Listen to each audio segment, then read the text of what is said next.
Hey, everybody, it's your friend James Shaw. Trust you're doing okay. Thanks for joining us. I'm excited. This is what we do all the time. We talk to people who are doing amazing things at an elite level so that you can learn from them and adopt it too in your business.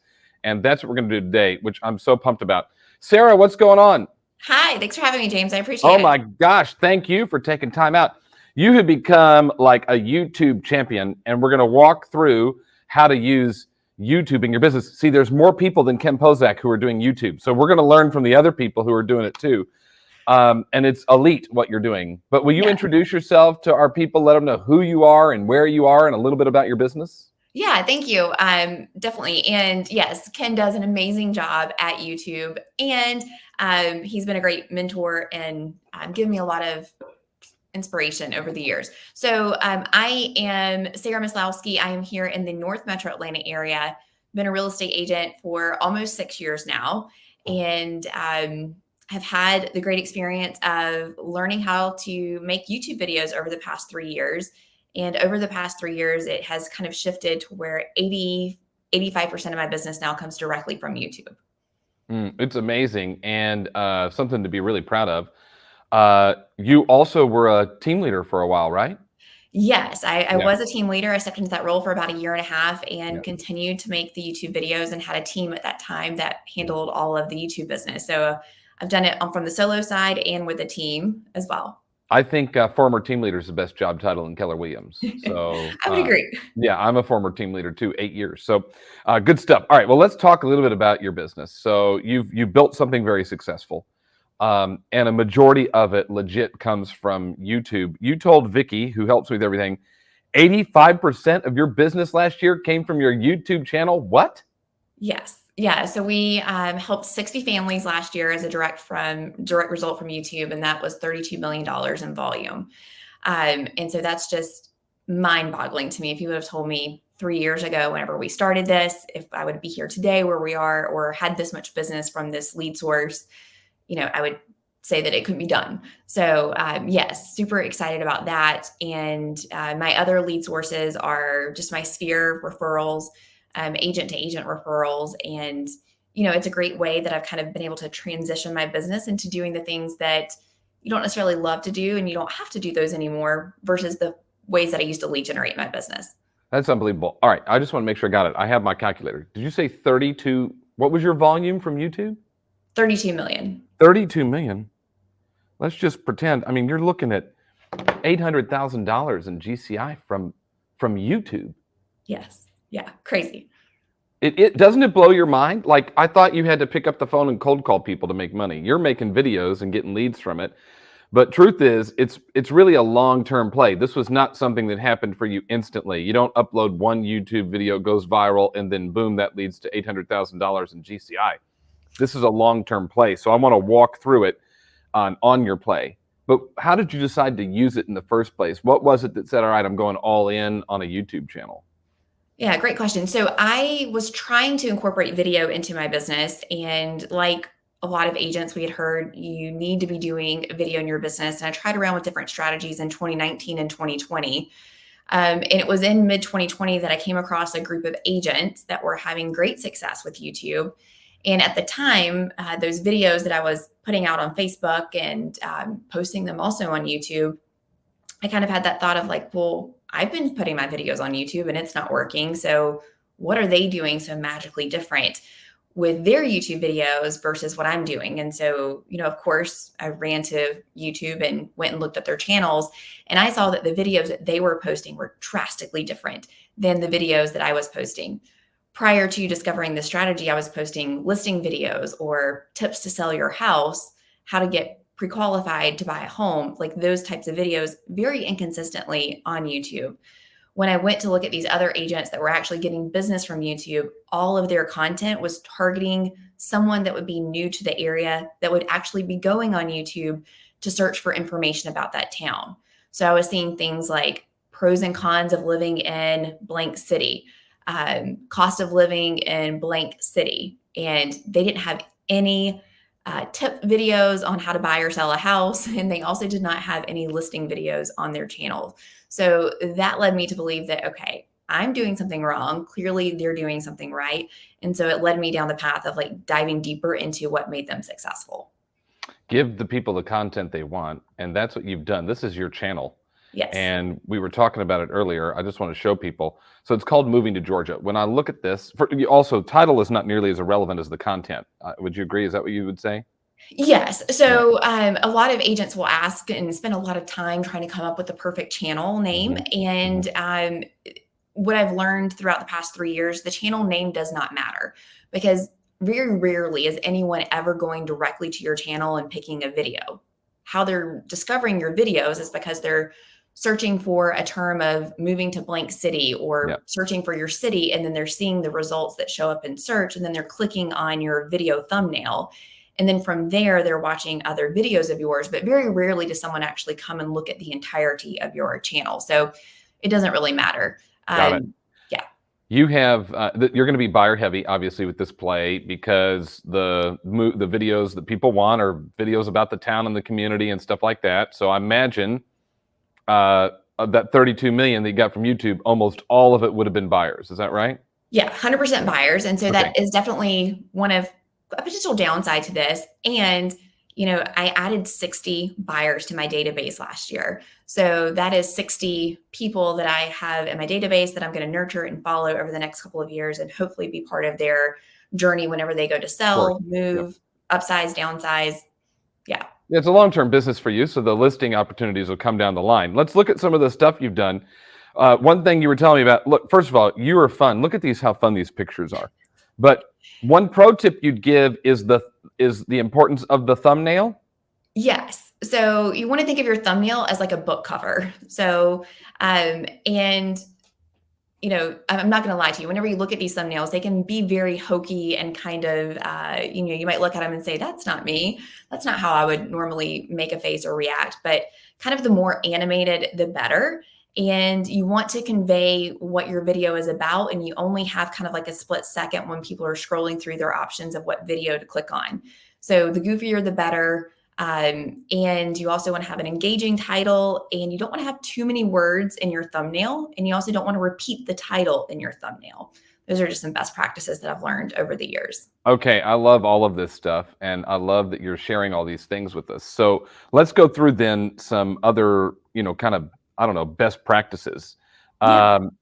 It's worked in your business, I guess, because of you've been doing it now for 4 years. I mean, that being committed for a long period of time is part of the way to get success from this. Definitely. So whenever I dove into doing this strategy, it was the fall of 2020. And one of the things that I learned from other agents that were having success with this is how important it is to be consistent. And so whenever I was originally posting videos on YouTube, they were not consistent at all, very, very sporadic. And what I learned is that you have to post one video a week, every single week on the same day without fail. And for me, that kind of seemed a little bit daunting and a big undertaking. I was also kind of at a point 3 years into, 2.5 years into real estate at that point, where I had gone through 2 years of like really hard hustle and grind to pick up lots of business from little different pieces all over. And I've never really like dove deep into one specific strategy. Always got kind of like shiny object syndrome and go to a class and hear a new idea and try it out for a couple of weeks without success. And so I had that talk with myself and I said, what if this was the one time that you really committed to following the strategy for a solid 90 days before you ever think about giving up? And so that was the commitment that I made to myself. I was going to continue doing the other things in my business and wasn't going to focus on any other new ideas other than this, committing to it for 90 days and putting out one video a week. And so it was those first videos that I put out there, it was very minimal success. And I say success, you're like going and running to the analytics to see how many people have watched your videos. And it was really disappointing to me to see that I'd only had like 8, 9, 10 views. And so you think, oh, it's just the first video. Well, even those first couple of videos, I think they only ever got up to 15, 20 views over their first couple of weeks of being out there. And so it was a little bit discouraging, but I had made that commitment to myself to continue on. And it was about 6 weeks into posting videos when it was a Saturday afternoon and I got my first phone call. It was from a number that I did not recognize. And so answered it, had no clue what to expect or it was never on my radar that it could be someone calling from YouTube, but it was someone that was calling saying that, he was thinking about taking a job in my town and saw my videos on YouTube and wanted to see if I could help. And that was the most exciting phone call. And I just could not believe that it had worked. And so that gave me a lot of inspiration and motivation to keep going. So in 2020, since posting in kind of like the fall, we ended up helping one client that we closed at the end of 2020. And so continue to post YouTube videos. And then in 2021, we helped 25 families. And in 2022, we helped 44 families. So it has just exponentially grown. But the great thing is that my output has relatively stayed the same. So one video every single week ever since the fall of 2020. Gary tells us all the time, right? It's about consistency. He says we've got to kind of figure out what is our play going to be, whatever it is, and then just do it over and over and over again. And the results will come, but the results are gradual and then sudden. And that's what you've proven. It was a gradual result, and then boom. Now you get leads every day, I imagine, from your YouTube channel. And my guess is they fit into, you probably have some commonalities in these leads. Tell everybody what kind of leads to expect from this so that they can have a realistic expectation about the impact on their business. Yeah. So one of the fantastic things about people that reach out to you from YouTube is they're not just watching one of your videos, they're watching many, sometimes a lot. Sometimes they've been watching you for months before they actually reach out. So the benefit, and it's why you have more success over time, because you're building a bigger library of content for potential clients to see. Clients that reach out to you, they have a very high intent of converting into an actual closed sale. So I would say that our conversion ratio is probably around 35% of to us that end up turning into a closed transaction.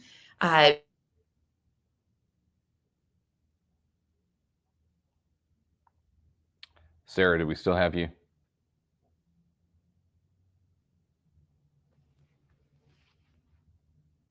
All right, Sarah, you're back. We had internet's fun.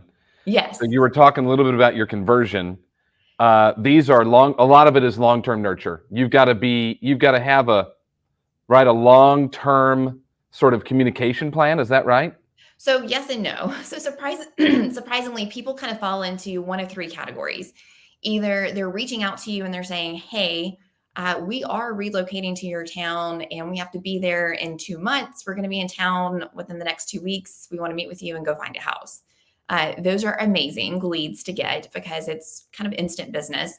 Then you also have leads that will reach out to you that say, hey, we're wanting to be there by the end of the year. They don't necessarily have a specific time frame in mind or an event in place that's directing that move.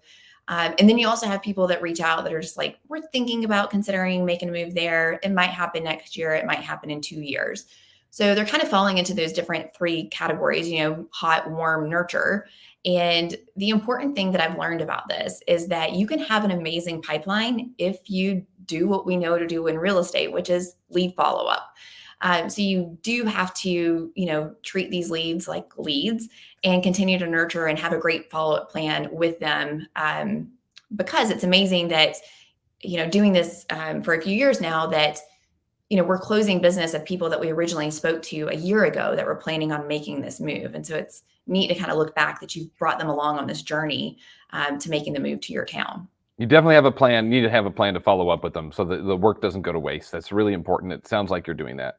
Yeah. So it's really just real estate 101. It is. Job is the same no matter what type the lead source is. No doubt. It's just do what we've known we're supposed to do. You may have the best videos on the planet. They may be so great about your community. The timing length is right. The quality of the video is great. It's edited perfectly. But if you have no follow-up plan, then what's the point? So let's talk best practices on videos. Let's talk about how long. What should we talk about? All that kind of jazz. We said originally, let's talk about your town and stuff like that because it's mostly buyer businesses relocating. But will you give us some other best practices? Yeah. So I mentioned that you want to post a video every single week. And I would strongly encourage you that if you're thinking about adopting this strategy and you can't commit to that, don't even try. You're just kind of setting yourself up to fail. So you want to do a video every single week, and you want to make sure that that video is at least 8 minutes long. So an ideal length is between 8 to 10 minutes in length. So the reason that that is important is it really does take about 8 minutes to explain a topic. And the YouTube algorithm rewards minutes watched versus percentage watched.